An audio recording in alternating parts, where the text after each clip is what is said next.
이것을 비유로 너희에게 일렀거니와 때가 이르면 다시는 비유로 너희에게 이르지 않고 아버지에 대한 것을 밝히 이르리라. 그날에 너희가 내 이름으로 구할 것이요 내가 너희를 위하여 아버지께 구하겠다 하는 말이 아니니, 이는 너희가 나를 사랑하고 또 내가 아버지께로부터 온 줄 믿었으므로 아버지께서 친히 너희를 사랑하심이라. 내가 아버지에게서 나와 세상에 왔고 다시 세상을 떠나 아버지께로 가노라 하시니, 제자들이 말하되 지금은 밝히 말씀하시고 아무 비유로도 하지 아니하시니 우리가 지금에야 주께서 모든 것을 아시고 또 사람의 물음을 기다리시지 않는 줄 아나이다. 이로써 하나님께로부터 나오심을 우리가 믿사옵나이다. 예수께서 대답하시되 이제는 너희가 믿느냐? 보라, 너희가 다 각각 제 곳으로 흩어지고 나를 혼자 둘 때가 오나니 벌써 왔도다. 그러나 내가 혼자 있는 것이 아니라 아버지께서 나와 함께 계시느니라. 이것을 너희에게 이르는 것은 너희로 내 안에서 평안을 누리게 하려 함이라. 세상에서는 너희가 환난을 당하나 담대하라. 내가 세상을 이겼노라. 아멘. 얼마 전에 저는 개인적인 볼일이 있어서 서울의 강남역 지하철에 그렇게 간 적이 있었습니다. 그곳에 보니 얼마나 사람들이 많은지요. 사람들이 빽빽히 다녀서 조금만 길을 잘못 가도 사람들과 쉽게 부딪히기 십상입니다. 그런데 제가 가만히 보니까요, 그 많은 사람들 중에 갈 곳이 있어서 나온 사람과 갈 곳 없는데 나온 사람이 그 걸음걸이부터 달라요. 갈 곳이 있는 사람은 그곳을 향해 부지런히 씩씩하게 걸어가지만 딱히 갈 곳이 없거나 지금 특별히 가지 않아도 되는 사람은 어슬렁 다니면서 사방의 모든 것 다 구경하면서 다닙니다. 여기도 들어가 보고 저기도 들어가 보면서 시간을 보내는 거죠. 성도 여러분, 우리의 인생을 살면서도 그렇지 않습니까? 갈 곳이 있는 사람과 갈 곳 없는 사람은 그 사는 모습이 확연히 다릅니다. 먹고 살기 위해서 분주하게 살아가더라도 그 마음 자세가 다르지요. 신앙적 의미에서 생각해 보면 갈 곳 없는 사람은 나그네요. 분명한 갈 곳이 있어 그 길을 가는 사람은 순례자입니다. 나그네와 순례자. 어디서부터 왔는지 어디로 가는지 모르고 이곳저곳 정처 없이 방황하며 사는 사람은 나그네와 같은 인생을 사는 사람이요. 어디서 왔는지 어디로 갈 것인지 분명히 알면서 그 목적지를 향해 가는 중에 내게 주신 사명 이루며 사는 사람은 순례자입니다. 흔히 세상 사람들이 도를 터득했다라는 말을 하지요. 도를 터득했다. 그 도자는 길도자를 쓰지 않습니까? 길을 알았다는 겁니다.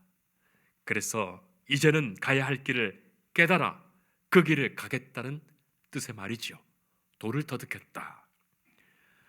일반적으로 사람이 살아가면서 얼마나 도를 터득했을런지는 모르겠지만 또 그 도가 진짜 도인지도 모르겠습니다. 그런데 일반 평범한 사람이야 도를 터득하기 어려울 뿐만이 아니라 도를 터득한다 할지라도 하나님께서 하늘에 천명으로 주신 그 순리와 운명의 길을 가는 것과 내 나름대로 결론 내면서 내 인생은 이렇게 살아야겠다 하며 스스로 작정하고 가고 싶은 길로 가는 그 길은 천지차이 다른 거예요. 하나님께서 부르셔서 그 뜻 가운데 인도하신 그 길을 가는 것과 내 뜻대로 이런 길을 갔으면 좋겠다 하는 결심과 마음으로 가는 길은 천지차이라는 말입니다. 여러분들은 인생의 갈 길을 몰라 어디로 왔다 어디로 가는지 모르며 사시는 나그네와 같은 삶을 살아가시는 분들이십니까? 아니면 나는 하나님께로부터 왔고 하나님께로 갈 것입니다. 내게 주신 사명 이루며 저는 영적 순례의 길을 걷고 있습니다. 고백하는 믿음의 사람입니까? 오늘 우리가 읽은 본문은 예수님께서 십자가를 향하여 떠나시는 요한복음의 고별 설교의 맨 마지막 부분입니다. 이 고별 설교에서 예수님께서는 이미 나는 길이요 진리요 생명이다 말씀하셨지요. 예수님께서 길 되십니다. 예수님께서는 하나님께서 주신 그 길을 분명히 아실 뿐만이 아니라 당신이 그 길을 가셨고 당신이 길 되시어 그 길로 우리가 쫓아오도록 초청하십니다. 예수님은 길이시요 진리의 길이시요 생명의 길 되십니다. 자, 예수님께서 길이 되신다는 것이 얼마나 소중한 말씀입니까? 그리고 예수님께서는 이 고별 설교에서 나는 참 포도나무다 그렇게도 말씀하셨어요. 너희는 가지들이다. 그러니 가지된 너희가 내게 꼭 붙어 있어 내가 공급하는 생명의 양식으로부터 영양분을 받아 생명의 열매를 맺게 될 것이다. 그렇게 예수님께서 말씀하셨어요. 그리고 예수님께서는 제자들의 발을 다 닦아도 주셨습니다. 자, 이렇듯이 예수님께서 주신 말씀들, 예수님께서 하셨던 행위들, 그것이 다 하나님 나라에 비유되는 사건들이에요. 비유된다는 겁니다. 비유. 참포도나무가 되신다, 그것도 비유고, 너희는 가지다 라는 말도 비유고, 열매를 맺어야 된다 라는 말도 비유죠. 예수님께서 발을 씻어주신 것도 하나의 상징적 비유가 됩니다. 비유라는 것은 심오하고 깊은 뜻을 우리가 일상적으로 경험하는 어떤 일들 속에서 빗대어 놓아 쉽게 이해하도록 하신 것이죠. 사람들이 그냥 말하면, 직설법으로 말하면 잘 알아듣지 못하기 때문에 이런저런 비유의 말을 예로 드시면서 예수님께서 설교하셨어요. 여러분, 저도 마찬가지 아닙니까? 여러분께 하나님의 말씀을 전하지만 이런저런 인용과 비유의 말씀도 전하면서 여러분들이 확실히 이 말씀을 듣고 깨닫고 고백할 수 있도록 그렇게 비유도 전하는 거예요. 자, 그런데 비유라는 것은 꼭 말로만 듣는 것이 아닙니다. 눈으로 보여질 수도 있고, 하늘을 나는 참새와 들에 핀 백합발을 눈으로 보고 농부가 씨 뿌린 모습을 눈으로 보면서, 그리고 예수님께서 또 경험하게 하시는 사건 속에서 발을 씻겨주시거나 바람이 불어 풍랑이 있는 그 파도를 걸어오시면서 예수님께서 경험하게 하시는 중에 보여주시는 모든 것이 하나님 나라의 비유가 된 거예요. 우리가 지금 교회에서 믿음 생활하고 있지 않습니까? 이곳 교회의 신앙생활도 저 천국 하나님 나라의 비유되는 삶의 사건입니다. 우리가 이곳에서 천국의 그 아름다운 부분들을 소중히 경험하고 느끼면서 천국은, 하나님의 나라는 얼마나 아름다울까 생각하게 되죠. 그래서 비유입니다. 비유의 장점은 이해하기 쉽다는 것이지만 그 단점은 그건 비유지 진짜의 것은 실체는 아니라는 것이죠. 거울로 희미하게 보여주는 것이지 그 자체가 실체는 아니라는 것입니다. 그러하기에 만약 실체를 알게 되고 보게 되면 비유는 더 이상 필요 없을 겁니다. 만약에 코끼리에 대해서 이런저런 비유로 코끼리를 설명한다 할지라도 코끼리를 한번 보게 되면 다른 비유가 필요 없지 않겠습니까? 마치 그런 것입니다.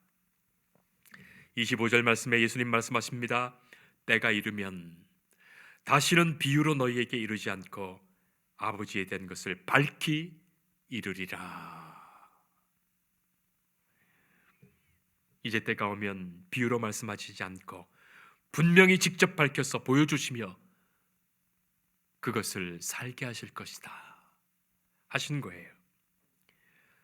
성도 여러분, 비유가 아닌 분명히 보여주시는 하나님 나라의 그 사건이 십자가의 사건이었어요. 십자가와 부활이 똑똑히 밝혀주고 있는 것은 하나님 나라의 그 영광과 실체가 그대로 나타난다는 거예요.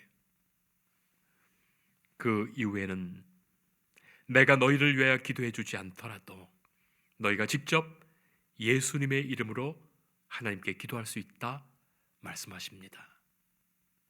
전에는 예수님께서 기도해 주셔야 돼요. 어떻게 죄인이 하나님께 기도할 수 있단 말입니까? 그러나 예수님 십자가 지심으로 마치 지성소의 휘장이 갈라져 찢어짐처럼 우리가 예수님을 통하여 죄 용서를 받아 직접 하나님께 나아가 기도할 수 있게 된 거예요. 예수님의 이름으로 우리가 하나님께 기도할 수 있다. 바로 하나님께 나아가는 그 사건으로서의 이 십자가의 사건을 보여주시겠다 하시는 겁니다. 그리고 예수님 말씀하십니다. 내가 아버지에게서 나와 세상으로 왔고 세상을 떠나 아버지께로 가노라. 예수님은 세상에서 아버지께로부터 세상으로 오십니다. 그리고 이제는 세상을 떠나 아버지께로 돌아가십니다. 예수님이 나고 살고 죽는 모든 삶의 그 섭리의 역사가 하나님께로부터 있음을 말씀하신 겁니다. 예수님께서 아버지께로 나와 세상에 왔다는 것은 베들레헴에 오신 것을 말씀하시는 것이고, 이제 아버지께로 가게 된다는 것은 골고다로 가게 되신다는 것을 말씀하시죠. 이 땅에 태어난 것이 아버지께로 나온 것이고 이 땅에서 죽는 것이 아버지께로 돌아가시는 겁니다. 자, 예수님의 설교는 분명합니다.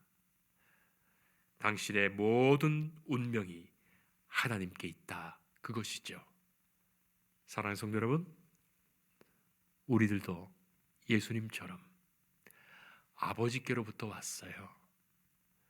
이 땅에 살다가 우리는 아버지께로 돌아갈 것입니다.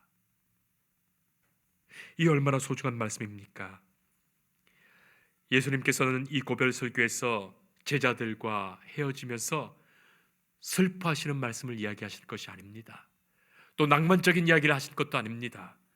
이제 몇 시간 후에 지게 되실 그 십자가의 그 길을 통하여, 그것을 통하여 하나님께서 이루어지시는 역사, 그리고 아버지께로 내가 가게 됨을 말씀하십니다. 제가 언젠가 권사님들과 이렇게 신방을 마치고 교회로 돌아가는 길에 제 차를 타고 권사님들 모시고 이렇게 가면서 분당에 있는 그 율동공원을 옆으로 이렇게 지나서 그 빙 둘러가는 길로 이렇게 일부러 그렇게 가면서 예쁜 길 한번 보여도 드리고 그렇게 교회로 가려고 그 길로 이렇게 갔어요. 율동공원이 참 예쁘고 아름답습니다. 호수 주위에 걷는 길도 만들어져 있고 또 자연 도서관도 있고 또 예술 전시관도 있고 체육 놀이시설도 있습니다. 편히 쉴 수 있는 공간이 많죠. 또 호수에 번지 점프가 있어요. 그래서 제가 농담처럼 그렇게 권사님들에게, 권사님, 제가 돈 대드릴 테니까 저 번지 점프 한번 점프해 보시겠어요? 그렇게 여쭸더니 깜짝 놀라면서 무서워서 못합니다. 물론 연세가 있으셔서 못하시겠다라고도 했겠지만 무서워서 못하시겠다는 거예요. 제가 전도사님들과 목사님과도 그렇게 지나가는 경우가 있으면 농담처럼 또 물어봅니다. 전도사님, 목사님, 내가 돈 대줄 테니까 저 번지 점프 한번 뛰어볼래요? 아유, 못한다고. 성도 여러분, 가만히 생각해 보세요.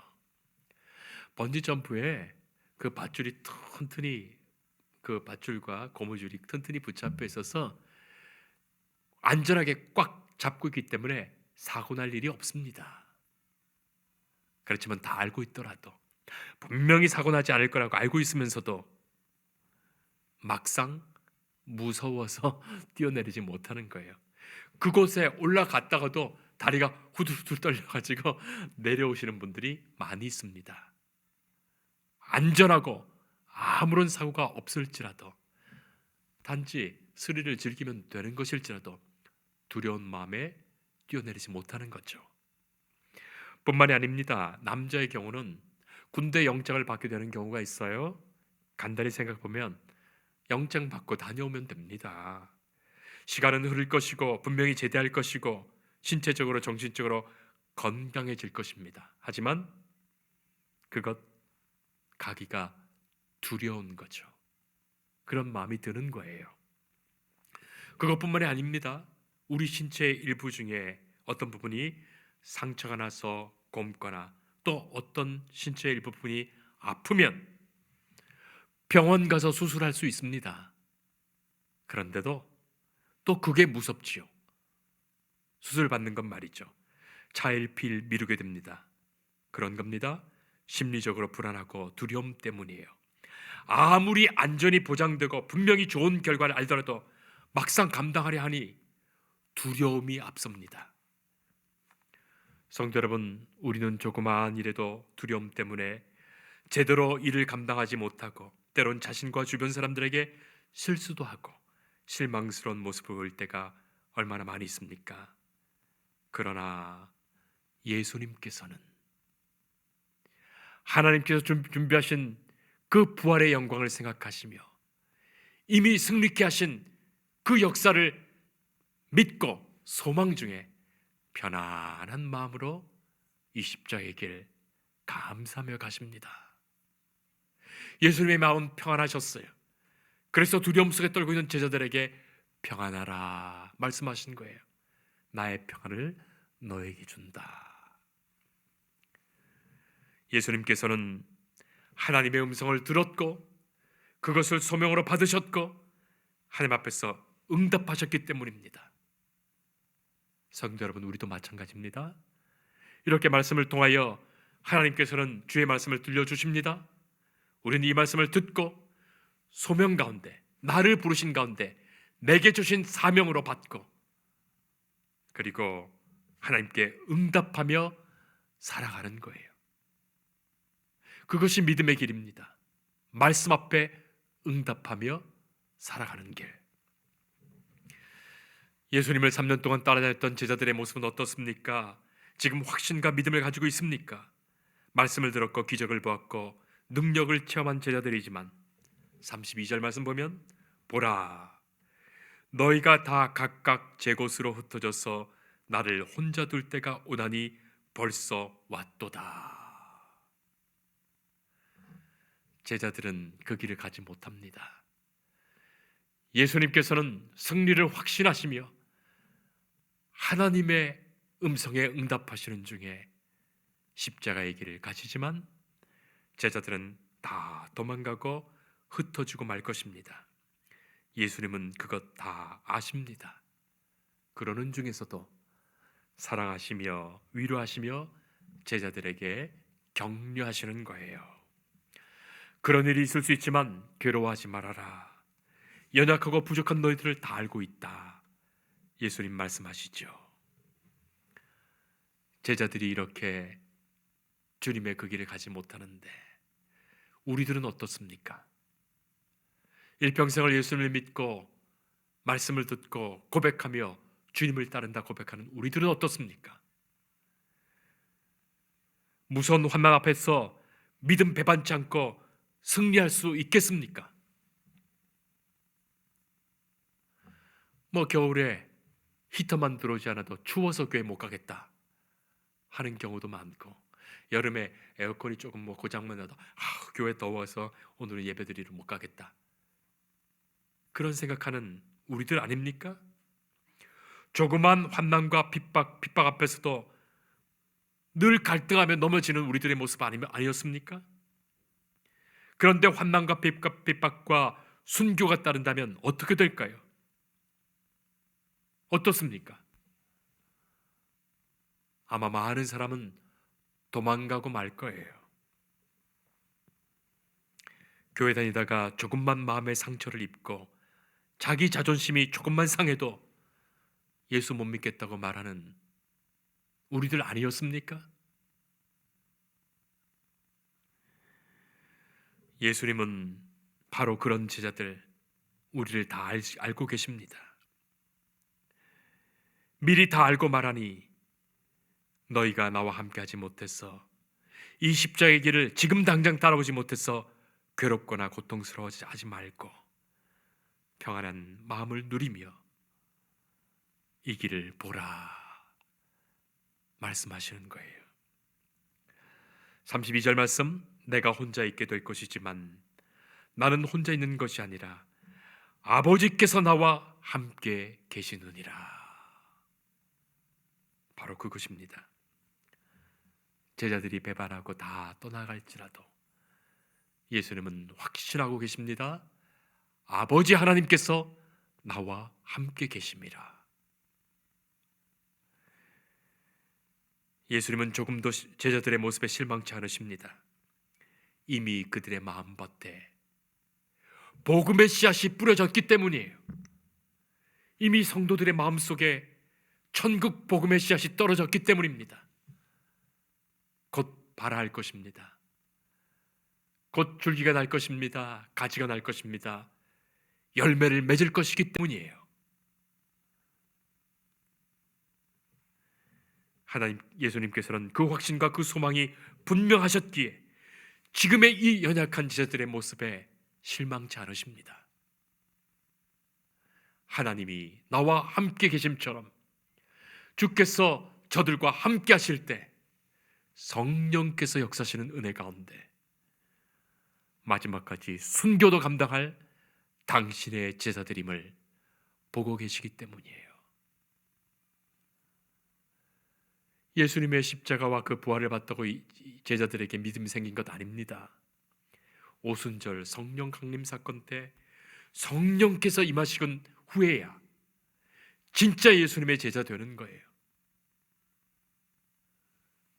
하나님이 함께 하심처럼 성령께서 우리 안에 함께 계실 때 목숨을 내놓아도 이 사명 감당할 진짜의 믿음의 사람 됩니다. 하나님이 그렇게 하실 거예요. 그 소망과 믿음 가지시고 주님께 기도하며 주님, 이 길을 가게 하옵소서. 그것이 성도들의 모습 아닙니까? 예수님 말씀하십니다. 33절에 세상에서 너희가 환난을 당하나 담대하라, 내가 세상을 이겼노라. 담대하라, 내가 이겼노라. 예수님은 이 길이 승리의 길임을 아십니다. 확신하셨고 이미 승리하셨습니다. 그리스도의 길은 승리의 길입니다. 이미 확정된 승리의 길을 우리가 가는 거예요. 세상의 환난과 시험이 막지 못합니다. 이미 십자가를 지시기 전이지만 예수님은 이 길이 승리의 길임을 확실히 알고 승리의 길로 담대히 나가신 거예요. 주중에 저희 집사람 사모가 또 성도님들과 함께 그렇게 전도도 하셨어. 그렇게 전도하셨다는 얘기를 제가 듣고 참 감사했습니다. 근데 저희 집사람이 하는 말이 복권 파는 집에 신방을 갔다가 뭐 그냥 나오기가 그래서 복권을 샀다 해요. 그래서 함께 가신 분들에게 복권 다 나눠드렸다고 하는데, 또 그리고 또 한 분이 당첨되면 교회를 위해 그렇게 사용하시겠다 그런 말씀도 하셨다 그래서 참 재밌게 저는 웃었습니다. 미국의 양대 복권이라고 하면 파워볼과 메가밀리언스가 있는데 이번 주 당첨금이 1조 3천억 원으로 불어났답니다. 1조 3천억 원. 당첨자가 없으면 그렇게 복금이 규모가 당첨금이 계속 이월돼서 쌓이는데 지금 역대급으로 1조 3천억 규모가 되었답니다. 자, 1등에 당첨한 사람이 나오면 그 사람은 엄청난 벼락부자 되지 않겠습니까? 여러분, 만약에 여러분이 1조 3천억에 당첨되었다면 어떻습니까? 어떻게 하실 거예요? 아마 심장마비로 죽을 것 같습니까?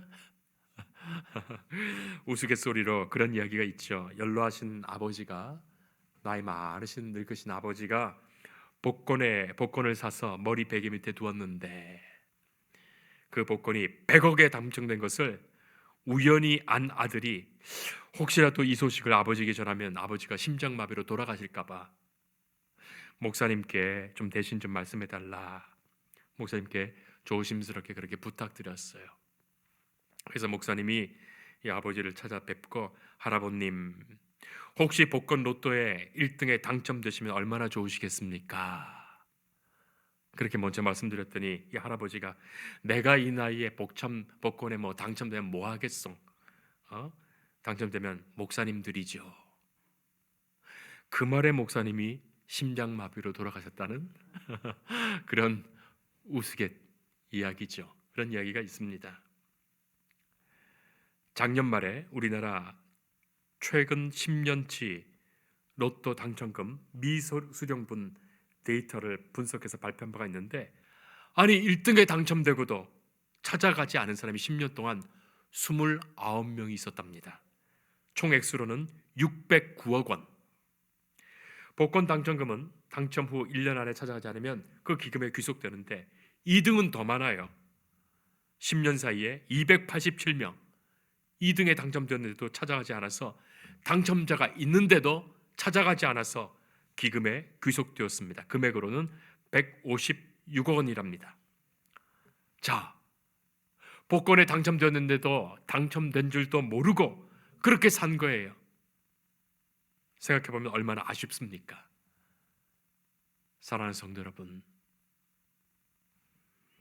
우리가 예수님을 믿고 우리가 하나님의 자녀 되었고 천국 백성 된 거예요.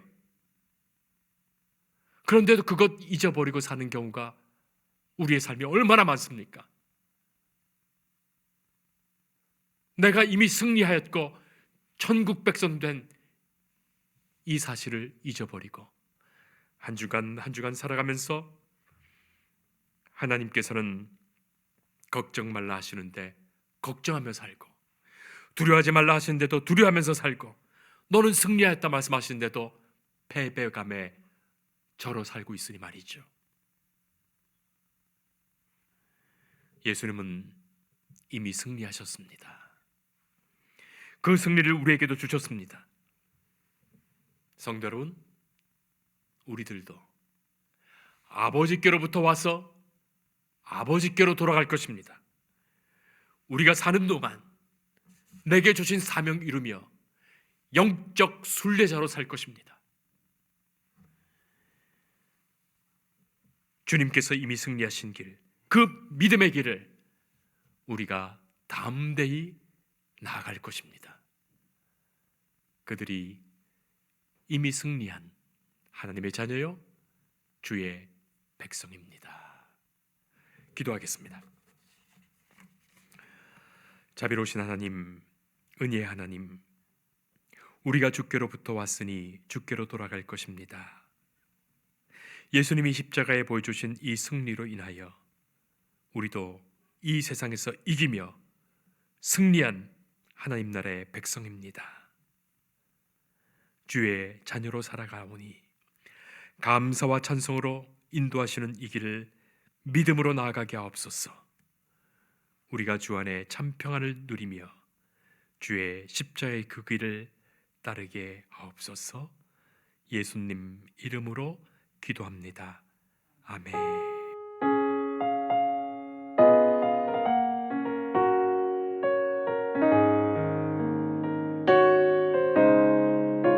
주 예수 내가 알기 전 날 먼저 사랑